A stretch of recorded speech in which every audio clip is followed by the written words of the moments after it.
Welcome to Norton in Hales in Shropshire, just within the county boundary of Shropshire, a land of arable and livestock farming on sandstone soil. Norton in Hales is a village well supplied with rural roads, leading in from Market Drayton 4 miles to the south-southwest, Audlam 4 to the north, and War 4 to the northeast. A village with a population of 300, much the same as 100 years ago. Then, as now, the only occupation farming and the trading needs of its inhabitants. Before the Doomsday Book, the land was held by Azor, a free man who cultivated 6 caracots of land and fattened 200 pigs in Oakley Woods. After Doomsday, it was part of the vast domain of Roger de Montgomery, Earl of Shrewsbury. But the local lordship was held by Helgate, who built the church and dedicated it to St. Chad. His son Herbert willed the village to the abbots of Shrewsbury, in whose ownership it remained until the dissolution of the monasteries by Henry VIII. The tenant of the abbey land in 1190 was Stephen de Oakley, whose descendants, the Stephens of Oakley, lived here as chief tenants for many generations, though not without difficulty, judging by the law disputes it involved. Oakley Park still remains. The Civil War, the borderline of Cheshire and Shropshire, was continually fought over, by first one side, then the other. And as in all wars, the inhabitants suffered. But all that remains of the bloodshed are a few cannonballs.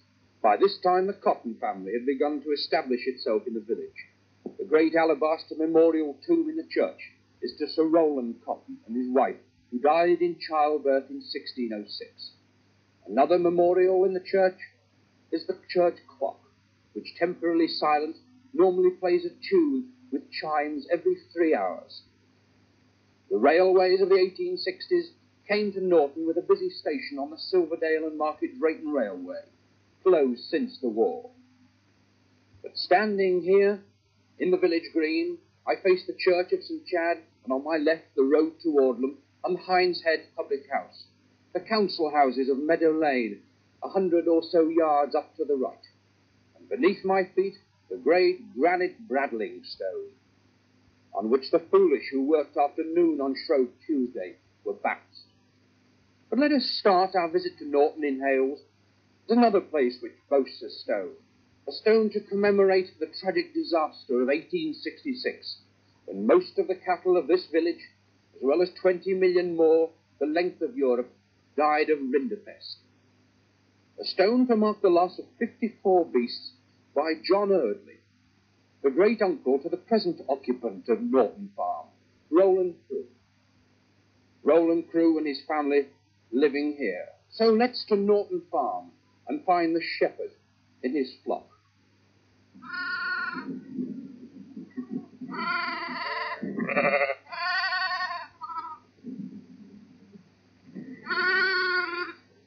Mr. Crew, these lambs, how long have these been born? Oh, these are only born this last day or two, these are. And this field here, just opposite your house, with some grass on it that, with the mild weather, is growing a little bit. Yes. This is where you bring the lambs when they've been born out of the sort of lambing fold. That's right, yes. And bring them on here, and then they use a good bit of grass to be going on with. They seem to have a great many doubles. Yes. Did each you rear 2 lambs last year on average? No, they didn't. No, I generally finish up with about something like about 160% or something like that, you know. The ewes which have gone into the distance now, what breed are those? Well, they're a bit of a mixed flock, mine are. I've 240 ewes at the moment. Will all those ewes be lambed at the same time? You won't have all the lambs at the same time. Well, 240 ewes. These 190 in front of us now. Yes. Well, go on now. They'll probably be lambing for about 6 weeks now, these will. Well, then that will come on to that other lot, you see. Then I'll have to take them across to Oakley Park, you see. So you're going to lamb over quite a period of time. It's going to be sort of when before you finish lambing the ewes altogether? Well, it'll be about the end of April, I expect. And what about the little lambs that we've just seen the other side of the field? I mean, how long is it going to be before those are fat and ready for the butcher? It's about 14 or 15 weeks. Yeah. And will they just live entirely on grass and the mother's milk? Yeah, yeah. You have to give them a bit of creep just now as soon as they eat them. A little bit of supplementary feed? Yeah, yeah. What sort of weight will they be putting on, when they get into the 13 or 14 week stage? Well, they do about 7 or 8 pounds a week. Yeah. Each lamb? Yeah, yeah. If you start off with a lamb weighing 8 or 9 pounds, born, that is. Yeah. By the time he gets to 14 weeks, he should be 80 pounds. That's very fast growth, isn't it, really, on grass? Yeah, yeah, yeah. And what sort of growth have you achieved on your cattle? Perhaps you better go and have a look. Well, we'll go and have a look at those then. So, Mr. Crowe, we've seen the sheep. That's a very important part of your farm. How large is it altogether, the farm? 270 acres, this one. And then I have 50 acres in Oakley Park. So that's about 300 acres altogether. 320. And you've got nearly 250 ewes, which we've seen some of them. And we're up against the cattle building now. And how many cattle are there in the barn here? It's about 60 in here now. Yeah. Right. So we're into this barn. It's tremendous length. What is it? It must be 120 feet, is it? 120 feet, yes. Mr. Crowe, those are about, 18 months of age, those cattle that have not long since they were on grass, in actual fact. No, they've been in about 6 weeks or so. Well, if we move down to this next pen, they've still got some food in the trough, and that's, as you say, that's barley grains that have been rolled with a protein supplement. Now then, why have you allowed them to have the grain in front of them all the time? Don't they eat too much that way? No, you've got to give them as much as they can eat. They must never be without on this barley system. I see. These animals in this pen are quite different from the last pen that have been out on grass. These animals have never been out at all. No, they've never been out at all. Mind you, that doesn't mean, of course, they haven't got plenty of room to run around. It's a great big pen there, isn't it? Yeah. Each one's not confined in any way, but nevertheless, they haven't been out of this building. No, they've never been out in the fields at all, these days. And will they go out or not? No, they won't go out. No, I'll never turn them out, these. So these will be ready for the butcher when? Well, they'll be ready in about 12 months old, these will. Yes. But they're, again, you see, if you turn them out on the grass, well, you've got to be prepared to keep them twice as long. Because they don't grow so fast on the grass, No. But presumably the costs are lower, are they? Yeah. Well, depends what the rent of the farm is, but if you work this out, say these cattle are eating now, say these are eating 20 pounds of corn a day. That's about the maximum they'll eat. If you're prepared to suffer that for 6 months, the cost of it. Yeah. And, the animal's got to come to something like 160, 70 pounds, hasn't it? To pay for the food and the craft, you mean? Yeah. Yeah. So it's quite an expensive business, keeping cattle then. Yeah. Well, what about on the other side? Now then, here we've got some pigs, and if we can describe it, we're still in the same barn, but this is the right-hand side, and there's 5 or 6 pens, concrete pens, 7 or 8 foot high, with pigs in. Each pen's got how many sows in? Well, there's 8 in each section. 8 in each section. Yeah. And in front of the sections here, running the whole length of this barn, there are individual feeding pens so that each one can be fed individually. That's right. Yeah. Well, what is the point of having these 8 individual sections? Does it mean anything at all, each section? Well, sows are the worst things out. Because unless you can keep them separate while they're eating, you get, there's half of them don't get enough to eat. You mean some will be greedy and won't let the others eat? They're savages things out, sows with each other. And how long do they stay in these well, only just while stalls? they're being fed. That's all. And then the rest of the time they're sleeping in the back quarters? Yeah. And when they're getting near to the stage of having little pigs, they move into this quarter here, which is just by the side of us. Yeah. And have you got any little ones at the moment? Yes. Oh, well, let's have a look. And how long is the gestation period then of a pig before it has little ones, from the time it goes to the ball? Well, it's 4 months, isn't it? See, there's one here that may father tonight. And this pen here is 4 or 5 foot high. This is again a concrete wall pen, and you've got an infrared light on the left there. Yeah. Now then, you expect her to have pigs tonight? Well, she might do. And how many little pigs do you hope she'll have? Well, I'm hoping she'll have about 10 or a dozen. Yeah. And will you expect her to rear all of the ones that she has alive? Well, if we have a reasonable luck with them, we should do, yes. But how long before they leave the mother? Well, we wean them at about 5 weeks, 5 or 6 weeks. And then we hope to get them away, in about 5 months at 200 pounds.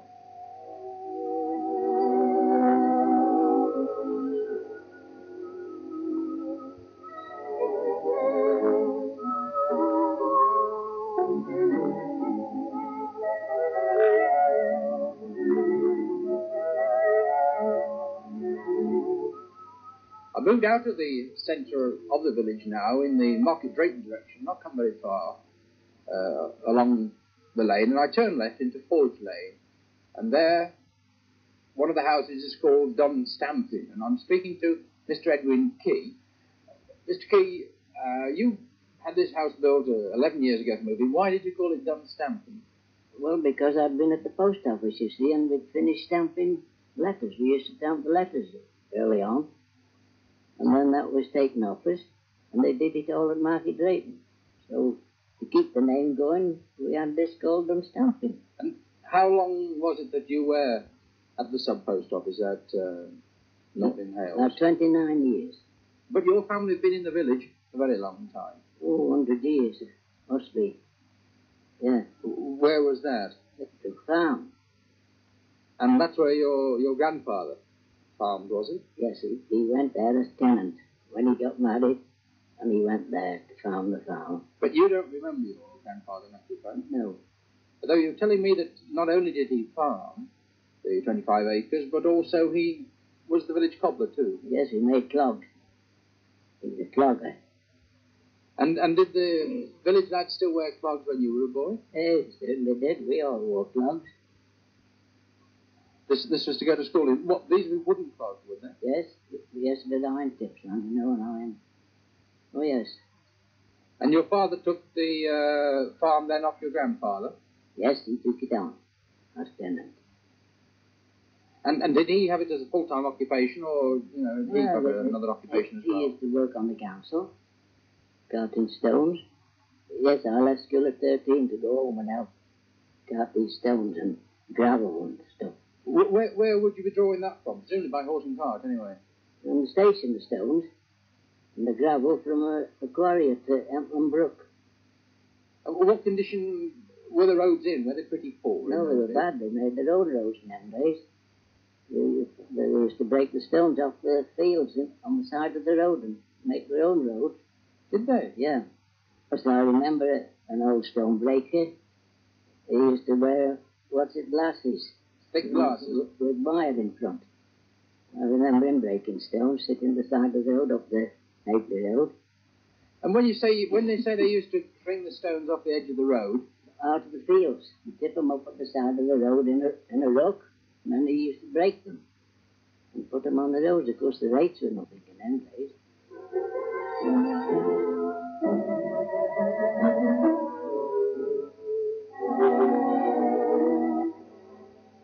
And now in the centre of the village, in fact, right in the centre of the village, the church opposite me. But I'm not at the church, I'm sitting on a bar stool at the pub here in the middle of the village, behind Head. And I'm speaking to the landlord of fairly recent times, Mr. Monty Slater. Monty, how old's this pub? Good deal older than the length of time you've been here. No, well, yes. As a pub, I don't quite know. Originally, I'm told it was 3 farm cottages. It had 3 names in its lifetime, the pub. Originally, it was the Hawk and Buckle. Then it was changed to the Griffin. and then it was sold and renamed the Heinz Head. But we've got sale notices of 1825 and things like this. But how long's been a pub, I just couldn't know.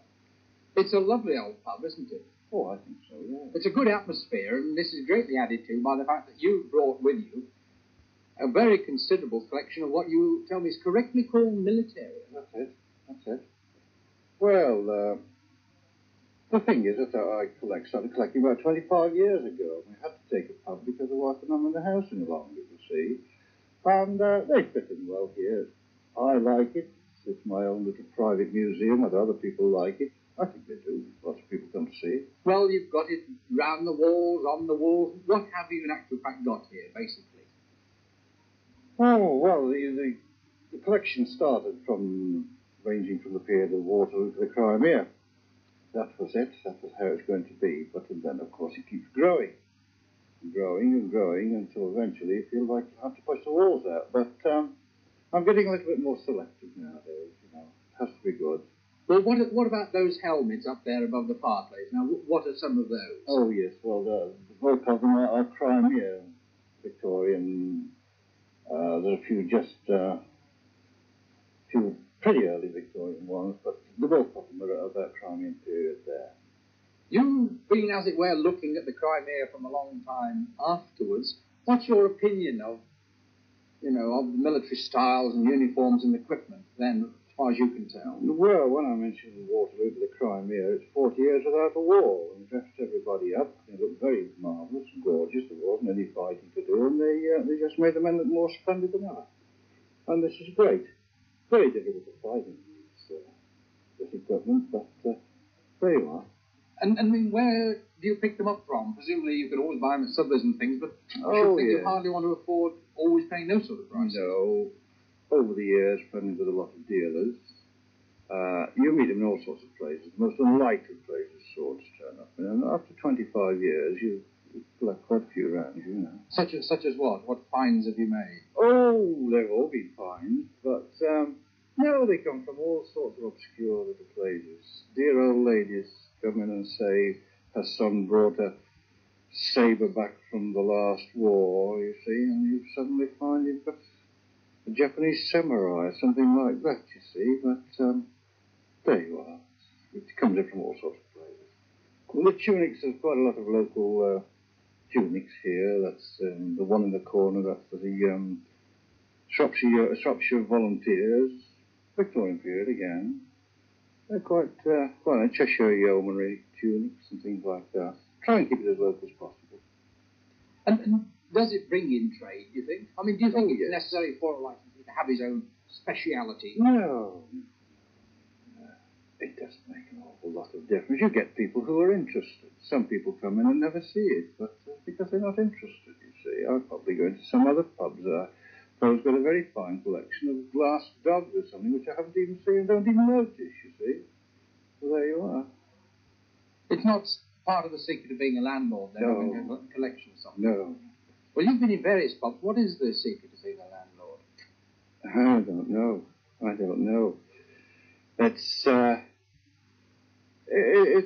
It becomes a way of life, you know. You don't always feel like being cheerful, but you've got to be.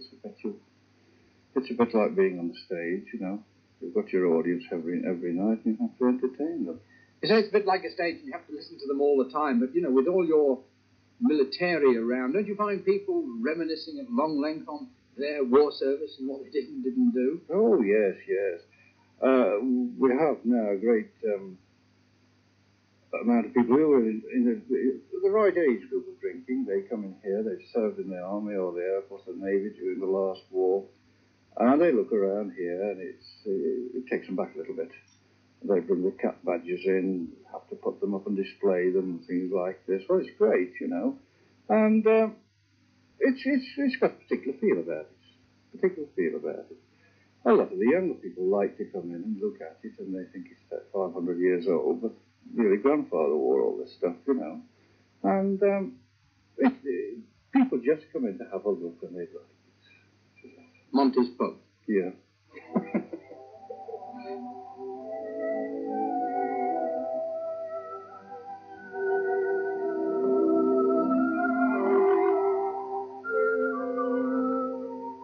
opposite the church, not surprisingly, is Church Meadow, and a little group of council houses here, and I come to 12 Church Meadow, and I come to the house of Mr. and Mrs. Joe Batho. Joe, you spent most of your life on the railway, but do you still remember your first day on the railway? Yes. It was a wet Monday. Wet Monday, yes. Whit Monday at Norton in Hales. Now, it was even smaller, quieter village then than now, I suppose. But it wasn't quiet at the railway on Whit Monday. Well, we've got a good train service in those days. And everyone went by rail, wherever they wanted to go.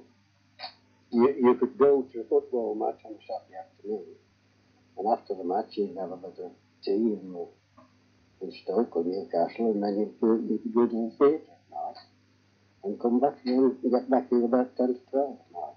And I mean, when you say you could, did people used to do that? Oh, yes. I mean, ordinary working people? Oh, yes, yes. They used to have it afternoon out. Oh, yes. I mean, you know, one always thinks that working people in the old days never did anything at all, but that's not true. Oh, no. They had a good time, didn't they? So, people from Norton in Hales would take a day out to the potteries, would they? Yes, oh, yes. But it wasn't just a one-way traffic, was it, on the old North Country Railway? No, it was double line in those days. Not only did people used to go football matches to the potteries, but you were telling me that at certain times of year, what would it be, Wakes Week, people from the potteries would come to Norton. That's right, yes, and spend the week at Norton. What would they do? You know, why would people from the potteries come to Norton? Well, just ramble around the countryside, have a drink at night time at the Arms Head. And I mean, quite a lot. Quite a lot of people. Quite a lot. Most houses in the village had someone doing stuff like that.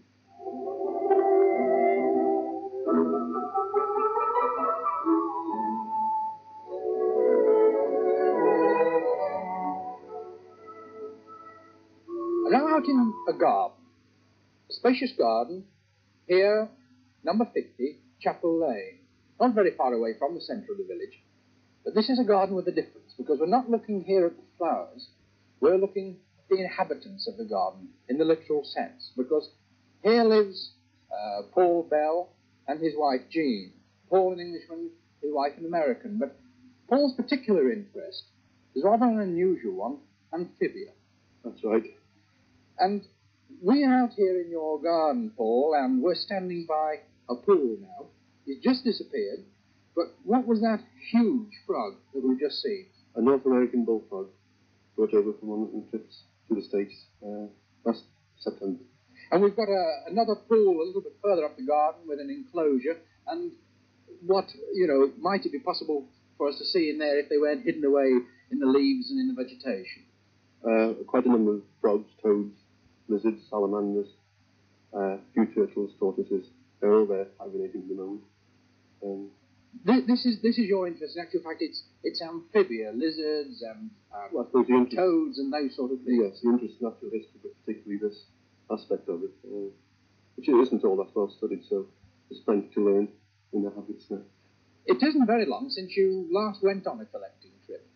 No, over Christmas I was over in New Zealand, and we managed to bring about 60 animals back of various sorts, lizards mainly, but a few frogs as well. Did you have much trouble getting them through the customs? Not really. They're quite stern in New Zealand to allow us to get them out in the first place. And going through Australia was difficult because we had to have a health permit there. In fact, the day before we left, we thought we'd better check on this. Phoned through to the Australian embassy, and they said they'd be confiscated in transit if we hadn't got this permit. So we spent about £10, £20 phoning through to Australia to get this permit from some veterinary surgeon there. Also in Singapore, they did us a security check to check on hidden arms and things, and had quite a lot of trouble convincing a customs official that there weren't any poisonous snakes which might act as a threat to hold up the plague or something like that. They thought you were going to hijack it with poisonous snakes. True. Well, we can't see much here, Paul, because, of course, being wintertime, mild though it is, most of your reptiles are underneath the vegetation. But True, yes. in your vivarium, there are creatures out and about.